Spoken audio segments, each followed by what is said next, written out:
आत्मिक सज्जनों, सादर प्रणाम। मैं हंसराज गोस्वामी हंस आत्मदर्शन पथ से एक बहुत ही महत्वपूर्ण सूत्र लेकर के आया हूँ, जो सद्गुरु की कृपा और आपके आशीर्वाद से मेरी ये आत्मदर्शन पथ पुस्तक संसार के विभिन्न देशों की अनेक देश विदेशी वेबसाइट पर उपलब्ध है, जिसका ब्यौरा डिस्क्रिप्शन बॉक्स में इस वीडियो में आप जरूर देखें। उसी किताब में से एक रचना है जीवन के अनमोल 63 सूत्र, और उन्हीं सूत्रों में से एक सूत्र है सत्संग से बढ़कर कोई तीर्थ नहीं। सत्संग क्या है? जो सत्य का चिंतन करे, सत्य का संग, सत्य का साथ करवाने का प्रयास, सत्य तक मुलाकात करवाने का रास्ता सत्संग। मुलाकात कौन करवाते हैं? सतगुरु। सत्य क्या है? जो कभी बदलता नहीं। असत्य क्या है? जो परिवर्तनशील है। तो सत्य क्या हुआ? परिवर्तनशील जो असत्य है, संसार है, वो सत्य पर आधारित है, यानी असत्य को आधार देने वाला सत्य है। तो सत्य की और क्या विशेषता है?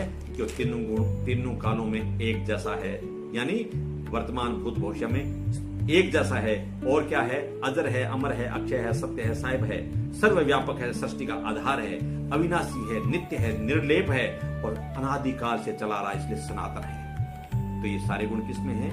परमात्मा में, और परमात्मा ही सत्य है। तो सत्य का जो संग करे, भगवान की चर्चा करे, भगवान का चिंतन करे, भगवान को प्राप्त करवाने का प्रयास करवाए, वो तो सतगुरु हैं। और जो प्रयास का रास्ता है वो सत्संग है। इसे सत्संग ही सब तीर्थों से मान है, क्योंकि वो मोक्ष प्रदान करने वाली है।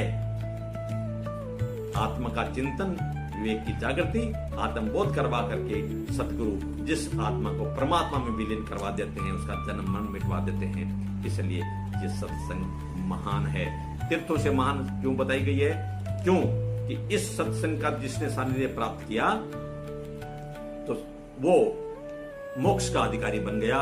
जिस प्रकार से डाकू रत्नाकर थे, लेकिन नारद मुनि जी के साथ में जो सानिध्य मिला डाकू रत्नाकर जी को, तो वो वाल्मीकि बन गए। महर्षि वाल्मीकि, नाम जप की और तपस्या की इतनी शक्ति थी सत्संग की। तो उसी प्रकार से तुलसीदास जी ने कहा, एक घड़ी आधी घड़ी आधी से बुनियाद, अरे तुलसी संगत साध की कटे कोटि अपराध।